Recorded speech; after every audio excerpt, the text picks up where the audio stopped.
আমাদের গ্রামে এক জেঠি বাড়িতে জানো তো প্রচুর পেয়ারা গাছ আছে। তো আজ সেখানেই গেছিলাম পেয়ারা পাড়তে। দেখো নিচে দিয়ে কত পাকা পেয়ারা পড়ে আছে।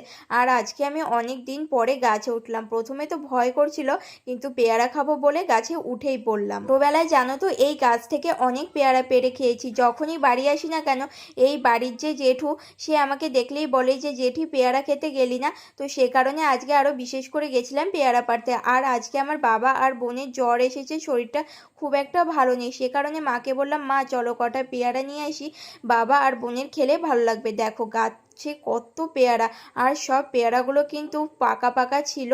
আর এই পেয়ারাগুলো খেতে কিন্তু দারুণ মিষ্টি।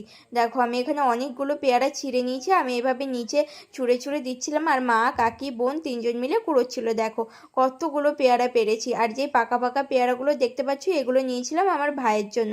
পেয়ারাগুলো খেতে কিন্তু খুব মিষ্টি ছিল। আমার তো পেয়ারা খেতে খুব ভালো লাগে।